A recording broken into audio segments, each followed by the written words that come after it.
একটি fake news, তারপর শুরু হয়ে গেল বিশৃঙ্খলা। প্রতিবেশী হয়ে উঠল শত্রু এবং ভাই হয়ে গেল অপরিচিত। ফেক নিউজ শুধু একটি খবর নয়, এটি এক একটি টাইম বোমা। প্রতি মিনিটে ৬৮টি ভুয়ো খবর ছড়ায় অনলাইনে, আর প্রতিটির পিছনে লুকিয়ে থাকে বিভ্রান্তি, ভয় আর ঘৃণার বীজ। আপনি কি প্রস্তুত সত্য জানার জন্য? এই ভিডিওতে আমরা বিশ্লেষণ করব ফেক নিউজের ভয়ঙ্কর প্রভাব সম্পর্কে। তো চলুন টপিকে ফিরে যাই। ২০২৫ সালের জুলাই মাসে ইরান ইসরায়েল যুদ্ধ চলাকালীন সময় কিছু ভুয়া সোশ্যাল মিডিয়া এবং ফেসবুক পেজ থেকে দাবি করা হয়েছিল ইসরায়েল নাকি পারমাণবিক বোমা ব্যবহার করেছে ইরানের সামরিক ঘাঁটিগুলোতে, যা সম্পূর্ণ ভুয়ো এবং ভিত্তিহীন। কোনো বিশ্বস্ত আন্তর্জাতিক সংবাদ মাধ্যম, বিবিসি, রয়টার্স বা ইউএন পর্যবেক্ষক দল এই ধরনের কোনো সংবাদের সত্যতা খুঁজে পায়নি। এছাড়া স্যাটেলাইট ফুটেজেও পারমাণবিক বিস্ফোরণের কোনো প্রমাণ খুঁজে পাওয়া যায়নি। এই ফেক নিউজের উদ্দেশ্য ছিল জনমনে আতঙ্ক ছড়ানো, রাজনৈতিক উত্তেজনা বাড়ানো, এছাড়া একটি পক্ষকে অযথা দোষারোপ করে সহানুভূতি আদায় করা। ২০১৮ সালের আরেকটি ঘটনায় দেখা যায় ভারতের কর্ণাটক রাজ্যের এক কিশোরের ভুলভাবে ছেলে ধরা হিসেবে ফেক নিউজ ছড়িয়ে পড়ে হোয়াটসঅ্যাপে, যার কারণে গ্রামের লোকজন উত্তেজিত হয়ে তাকে পিটিয়ে মেরে ফেলে। বাবা মা একে অপরকে দোষারোপ দিতে থাকে, কেন তুমি ছেলেকে ওইদিকে পাঠালে। দাম্পত্য কলহ বেড়ে যায় এবং সম্পর্ক বিচ্ছেদের রূপ নেয়, এবং শেষ পর্যন্ত পরিবারটি সম্পূর্ণরূপে ভেঙে যায়।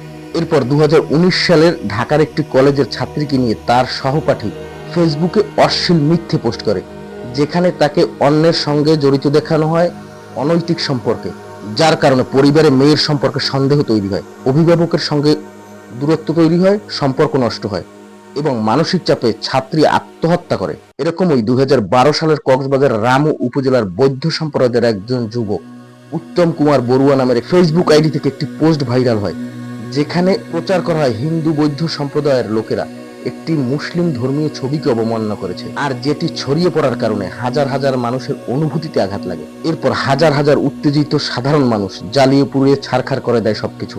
সারা রাত ধরে সহিংসতা চলে, ২৪টি বৌদ্ধবিহার ও ৭৫টি ঘরবাড়ি জ্বালিয়ে পুড়িয়ে ছারখার করে দেওয়া ও লুটপাট করা হয়। পরে জানা যায় পোস্টটি ফেক অ্যাকাউন্ট থেকে করা হয়েছিল, কোনো ধর্মীয় বিদ্বেষ নেই। দ্য ডেইলি স্টারের অনুসন্ধানে প্রমাণিত হয় সেই ভুয়া পোস্টটি মূলত ছিল তোলাবাজির অংশ। উত্তম কুমার বড়ুয়া সত্যিকার অর্থেই নির্দোষ। মানুষ আজকাল প্রথম সারির মিডিয়াগুলোকে বিশ্বাস করতে পারছে না। বিশ্বের বড় বড় মিডিয়া সংস্থাগুলো ব্রেকিং নিউজ দেওয়ার জন্য দ্রুত রিপোর্ট করে, যা অনেক সময় ভুল হয়। তারা সঠিকভাবে যাচাই না করেই প্রচার করে ফেলে। পরবর্তীতে ভুল হলে তারা মাপ চায়, কিন্তু ততক্ষণে লক্ষ লক্ষ মানুষ দেখে ফেলে। কোভিড-১৯ সময় কয়েকটি ভিডিও সোশ্যাল মিডিয়া পোস্টে ভুল তথ্য ছড়ালে মানুষ বহু দেশেই ভ্যাকসিন নিতে ভয় পায়। পরে কর্তৃপক্ষ যখন সচেতনতা চালায়, সাধারণ মানুষ বলেছিল মিডিয়ার কথা বিশ্বাস করি না। এতে মানুষের মনে সন্দেহ জন্মায়, তারা মনে করে এই মিডিয়াগুলোও ভুল করে, তাদের কথা বিশ্বাস করা যায় না। এরকম আরো একটি গুজব হলো পেঁয়াজের কেজি ২০০ টাকা হয়ে যাচ্ছে, এখনোই নিয়ে নিন। বাস্তবতা হলো এটি বাজারে কৃত্রিম সংকট তৈরির জন্য ছড়ানো হয়েছিল। পরে জানা যায় সরকার মজুদ নিয়ে ব্যবস্থা নিচ্ছে। এখন কথা হলো কিভাবে আপনি ফেক নিউজ শনাক্ত ও প্রতিরোধ করতে পারেন। অতিরঞ্জিত ও চমকপ্রদ শিরোনাম খেয়াল করুন, যেমন আজ রাতেই দেশব্যাপী সেনা আইন বা এই ফল খেলেই সারবে ক্যান্সার। এই ধরনের চমকপ্রদ অতিরঞ্জিত শিরোনাম দেখলেই সন্দেহ করুন এবং যাচাই করুন খবরটা কোনো নির্ভরযোগ্য সংবাদ মাধ্যম থেকে এসেছে কিনা, যেমন বিবিসি, প্রথম আলো, ডিডব্লিউ ইত্যাদি। অপরিচিত ওয়েবসাইট হলে গুগলে সার্চ দিয়ে রিভিউ দেখুন। লেখকের নাম ও প্রোফাইল চেক করুন। লেখকের নাম ও পরিচয় খুঁজে না পেলে সেটা সন্দেহজনক। তারিখ পরীক্ষা করুন। অনেক সময় পুরানো ঘটনার ছবি বা খবর ছড়ানো হয় মানুষকে বিভ্রান্ত করার জন্য। ছবি বা ভিডিও গুগলের রিভার্স ইমেজ সার্চ দিয়ে চেক করুন আসল কিনা। ভিডিওর ব্যাকগ্রাউন্ড আওয়াজ বা দৃশ্য খেয়াল করুন। ভাষার ব্যবহার দেখুন। অতিরিক্ত ইমোশনাল, অপমানজনক বা রাজনৈতিকভাবে একপাশের ভাষা ব্যবহার হলে সেটা ফেক নিউজের লক্ষণ হতে পারে। এখন দেখা যাক প্রতিরোধ কিভাবে করা যায়। নিজে যাচাই না করে কোনো কিছু শেয়ার করবেন না। ফরওয়ার্ডেড অ্যাড রিসিভড মানে কোনো কিছু ছড়ানোই আপনি ভুল তথ্য ছড়ানোর অংশ হচ্ছেন। ফ্যাক্ট চেকিং প্ল্যাটফর্মগুলো ব্যবহার করতে পারেন, যেমন Boom Live, Alt News, BD fact checker ইত্যাদি। পরিবার ও বন্ধুদের সচেতন করুন, তাদেরকে বোঝান কিভাবে ফেক নিউজ চিনতে হয়। বিশেষ করে বয়স্করা অনেক সময় না বুঝেই শেয়ার করে ফেলেন।